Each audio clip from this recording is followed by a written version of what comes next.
€13 billion in unpaid taxes from the tech company was reversed today. Meanwhile, there has been criticism of Ireland's opposition to EU proposals for a digital tax.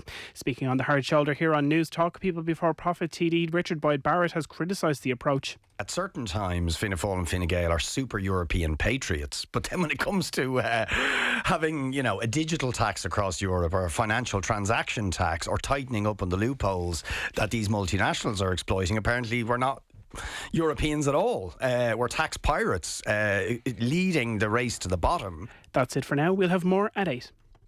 News Talk Weather. Thanks to the AA. For our lowest car insurance price guaranteed, go online to the aa.ie. Mostly cloudy with patchy drizzle, mainly over the north and east. It will stay mild and humid tonight, though, with some showers affecting counties along the west coast. And now you're up to date on News Talk. The Newsround on Off the Ball. With Gillette, we don't just play the game, we change it. Gillette, made of what matters. This is News Talk. A very good evening. Welcome along to the show. Interesting guests on Wednesday Night Rugby coming your way this hour. A Lions tourist in 2013 scored a try in the Sydney decider. He has 30 England caps to his name. He walked away from the game at the age of 27, initially just for a year, and then found he didn't really want to go back all that much. He's now the face of NBC's rugby coverage. Alex Corbisiero is coming your way this hour. And then between 8 and 9, it's all for a very good cause. There is a quiz extravaganza. Jim Gavin, Miola Murhertig, your quiz masters. And then on the football show, Real Madrid are going to win the league tomorrow, it would seem. We'll talk to Jerry Armstrong. And Leeds are headed back for the Premier League as well, either today or tomorrow, you would think, depending on results. Adam Pope of BBC Leeds will join us as well. 53106 is the text number. We are at Off the Ball on Twitter. Before we get stuck into the news round, half times are in from 3 Premier League games this evening. Let's go over firstly to the Etihad and Peter Smith. City 2, Bournemouth 0. It's maybe a little harsh on the relegation-threatened team, who fell behind to another wonderful free kick from David Silva. But Bournemouth did come close to an equaliser. Edison went full length to keep out a goal-bound free kick from Stanislas. Solanke was denied from 6 yards, and Billing headed narrowly over the bar before Gabriel Jesus claimed City's second after jinking into the box and dispatching a low finish. City 2, Bournemouth 0. Also half-time at St James's Park. Stephen Goldsmith is there. Newcastle 0, Tottenham 1. Son's goal has Spurs up at the break. It was the first time they had really got through Newcastle. The ball was worked out to the left-hand side of the penalty area, where Son cut inside onto his right and finished low into the corner. He nearly scored an even better one soon after. A dipping effort from outside the box tipped over brilliantly by Dubravka. Newcastle have had their chances, most notably Dwight Gale's deft header that beat Lloris, but then bounced against the post. Half-time, Newcastle 0, Tottenham 1. And then one other game, also half-time at Turf Moor. Adam Jory is there. Burnley 0, Wolves 0. The game has generally been as exciting as the scoreline suggests. Wolves have looked the side more likely to take the lead and have found plenty of space out wide, but their pressure has largely gone to waste. They just haven't done anywhere near enough to test Nick Pope in the Burnley goal. The Clouts are just about containing the threat, but they struggle to convert defence into attack. Wolves' defence has barely put a foot wrong. Half-time at Turf Moor, it's Burnley 0, Wolves 0. Updates in the second half to come, and Arsenal-Liverpool kicks off at 8:15. As ever, for the Newsround, Richie McCormack is with us. Hello. Hey, Joe, you well? Very well. And Ronan Mullen, hello to you. Hi, Joe. So we have a quiz extravaganza coming up, Ronan. It's all in aid of the Dublin Neurological Institute at the Mater Hospital, a very worthy cause. We will have Jim Gavin and Miola Murhertig as quiz masters. This is the radio you didn't know that you needed. Oh, absolutely. And like the cast of characters on offer, I just can't wait to see who comes out on top. Do you think the inter-county rivalry on the pitch will spill over onto the radio, and if things get a bit tight towards the end, those grudges, quote-unquote, might come to the fore? I hope so. I hope it gets nasty. So the teams are, in the Dublin corner, we will have Mossy Quinn and Paddy Andrews. In the Kerry corner, we will have David Moran and Kieran Donaghy. For Mayo, we'll have Cora Staunton and Aidan O'Shea. And then for Donegal, Eamon McGee and Neil Gallagher. Who's going to win that one, Richie? McGee and Gallagher. McGee is a crafty, very intelligent, well-rounded sort, and I love the science round. Exactly, that's the thing. You need what you need in a quiz, as I found in winning many myself, is a decent all-rounder job. That's Neil Gallagher. My sneaky money is so Mossy Quinn, Paddy Andrews, David Moore and Kieran Donaghy, Aidan O'Shea, Cora Staunton, Eamon McGee, Neil Gallagher. I see the logic in Donegal. I have a leaning towards Mossy and Paddy Andrews. But who knows? Exciting times ahead. That's between 8 and 9. We have Alex Corbusiero this way. We've brought forward Wednesday Night Rugby to make room for the quiz. A really interesting guest. And we have the news round. Richie, without further ado, it is with thanks to Gillette. We don't just play the game, we change it. Gillette, made of what matters. News from the FAI, it seems. Yeah, and no room for Niall Quinn in the new FAI leadership team. Senior head coach Stephen Kenny, as has been mooted, has been named International Football Director. Mark Scanlon is the new League of Ireland Director. Rhea Walsh has been reappointed to the role of Chief Operations Officer.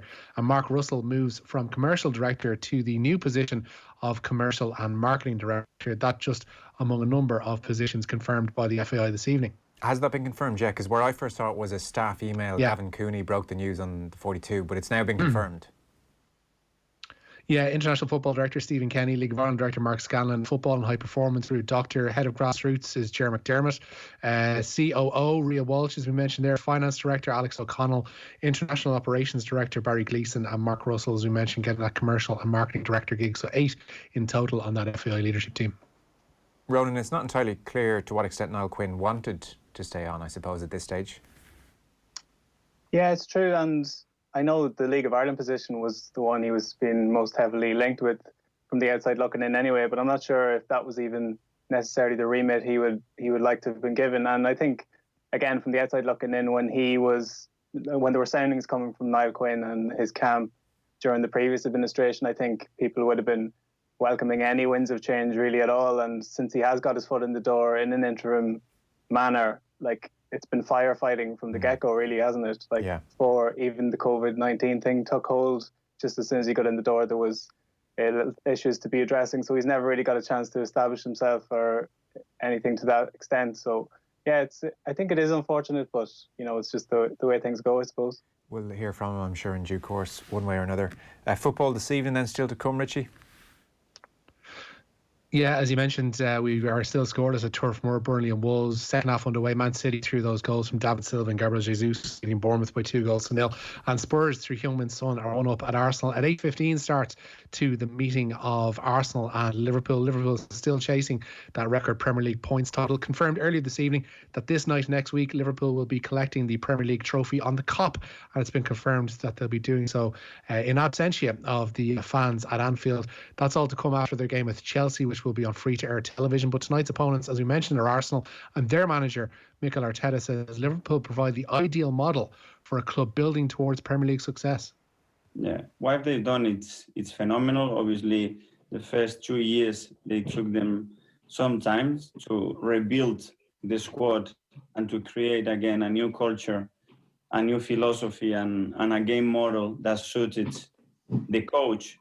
And then they started to recruit every single player in relation to what they needed. And that's where I think they were really smart, because they bought a specificity for every position that was required to get strength.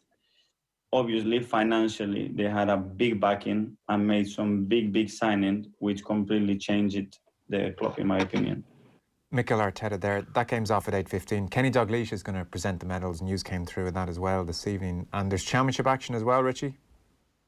Yeah, Brentford are now just a point off the Championship's automatic promotion places following a 1-0 win at home to Preston this evening. Bristol City's playoff hopes are all but dead following a 1-1 draw with Stoke. The second half underway in 2 other games. It's still scoreless between Birmingham and Charlton. And Rian Brewster, the on-loan Liverpool striker, scored again for Swansea. They're 2-1 up away to Nottingham Forest. Lions managing director sorry Ben to interrupt, Calvin. Rich. We'll talk Leeds later on, because it would seem that they are headed back for the Premier League, if not this evening, then with a win tomorrow. Row, I know you were looking into this. We're going to talk to Adam Pope later on. So Bielsa in the Premier League, here we come. Yeah, and actually I think the most interesting takeaway from just doing a bit of reading is the fact that his contract is actually running out at the end of the season, or due to, and it probably would be the most Marcelo Bielsa thing ever to get them promoted and just walk away, leaving the fans wondering what could have been. But I think he's gonna take them into the Premier League all guns firing, and it's going to be another breath of fresh air, another wrinkle for those who love narratives in the Premier League, but also on the field, I think, where they're just going to bring a new style that's probably not seen in the Premier League all that often, and you have to wonder, is it feasible to play this high-tempo possession game for 38 games against high-level opposition? I know the warfare in the Championship isn't for the faint-hearted, but it's going to be another tactical level up, or a couple of leaps up in that direction. So I'm looking forward to seeing them back, and obviously all that comes with Leeds, they're a huge club, and I think to an extent. And because I think they caught a lot of people's eye with the first half performance at the Emirates, where they just bossed Arsenal, and it was on free-to-air TV. I think it was FA Cup, it was BBC, and they were brilliant in that first half and maybe ran out of steam. Interestingly, that's the thing that's been thrown at them. I know Adam Pope of BBC Leeds says to us that this is not a running out of steam issue with Bielsa's high-energy game. But even in this season now, where they have managed to get over the line, they had a lengthy old rest for about 2-3 months in the midst of it. So that's going to be one of the questions still hanging over them next season.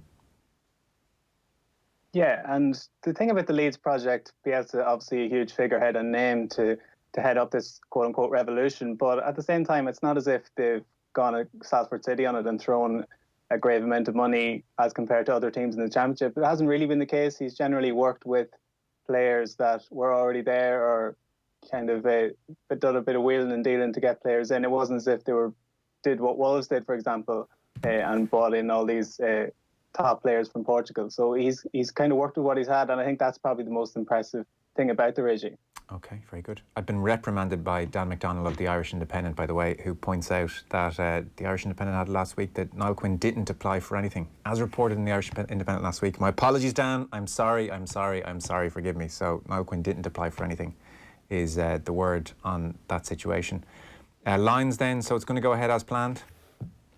It seems so, yeah. Lions Managing Director Ben Calverley says it was crucial that they made an early decision regarding next year's tour. It's been confirmed that the Tour of South Africa will go ahead as planned, despite fears related to COVID-19. The Lions Tour is due to begin on July 3rd of next year and will take in 3 tests against the world champion Springboks. South African rugby chief Yuri Roux said they're planning to give travelling fans the experience of a lifetime. Okay, well that's we'll talk to Alex Corbisiero about that in a short while, obviously former Lion. So we're going to have 5 subs continuing? For the time being anyway, yeah. Football's lawmakers have decided to extend the use of 5 substitutes a game into next season. IFAB say the move is to protect player welfare. The rule alteration will also encompass next summer's rearranged European Championships, but ultimately it's up to each and every competition as to whether or not they want to adapt this rule change, and it seems that the bigger clubs are pushing for that to be the case. FIFA have confirmed that the 2022 World Cup in Qatar will start on Monday, the 21st of November. The first game every day will kick off at 10 a.m. Irish time. There'll be 4 matches being played a day throughout the group stage, and the final will get underway at 3 p.m. Irish time, and exactly a week before your Christmas dinner on December the 18th. Yeah, I mean, there's a lot wrong with the Qatar World Cup, clearly, but the kick-off times from an Irish point of view are pretty perfect. So from 10 a.m. right through until 7 p.m. I mean, people are going to just take December off, I think. November and December off, yeah. It's not right. Like, if you're going to have, but the basic rule of thumb for a World Cup is, apart from the not having any slave labour debts and all that kind of stuff, is if you're going to have it out in foreign climes, make sure the picture is grainy and make sure the commentary line sounds like it's being down a phone, because otherwise there's no otherness to a World Cup that way. I see a lot of people. Sorry, Ro. No, I was just going to say a lot of people complaining that it won't be the same. Winter World Cup, won't be able to get used to it. I think people have gotten used to July Premier League very quickly, so I think they'll get used to high-level World Cup football just before Christmas. So, I would as you said, it's of all the issues with the Qatar World Cup, I think the timing of it is probably low down. Yeah, I would think football in November and December will quickly acclimatise too. So, last story or two, Rich, if you can, and then we'll get to Alex Corbisiero. Yeah, the Premier League transfer window is going to open on the 27th of July following the conclusion of the current campaign. It'll run for 10 weeks up until the 5th of October. After that, there'll be an additional domestic window in England until October 16th, when Premier League clubs can do deals only with those in the EFL. And Bryson DeChambeau insists he's not letting any negativity in surrounding his game. Big hitting Americans registered 7 top 10 finishes and victory earlier this month at the Rocket Mortgage Classic since bulking up in size. His fellow professionals have even called into question his methods, but speaking ahead of this week's Memorial Tournament at Muirfield, DeChambeau says he's staying positive.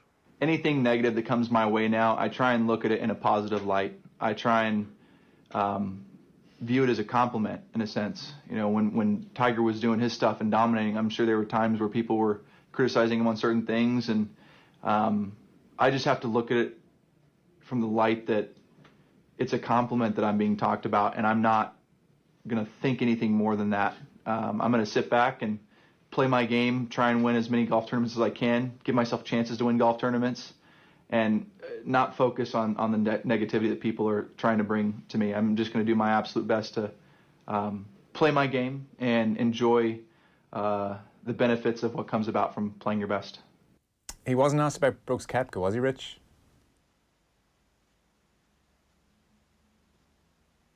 Are you gone? Richie McCormack, hello? Hello? He wasn't asked about Brooks Koepka's tweet, was he? I think, judging by the 20 minutes of Bryson that I parsed through this afternoon, it seems as if there was a note left to the journalist not to go near it, because that was the question which came closest to directly asking Bryson whether or not he was affected by what Brooks Koepka said on Twitter. He was more so asked about the general negativity or people questioning your methods, etc., but the name Brooks Koepka didn't come up at all, nor, to the best of my knowledge, did the word steroids. So there you go. A couple of goals to tell you about, Joe, in the Premier League. Newcastle had equalised against Spurs, but Spurs have retaken the lead. It's Newcastle 1, Tottenham 2. Still the same elsewhere, but a couple of goals in the Championship as well. Birmingham 0, Charlton 1 is now the latest score at St Andrews, and Nottingham Forest have equalised at home to Swansea. It's now Forest 2, Swansea 2. Okay, very good. Richie, thanks for that. Ronan, Mullen, thanks a million. We will take a very short ad break, and then Wednesday Night Rugby coming your way a bit earlier than advertised. We'll talk to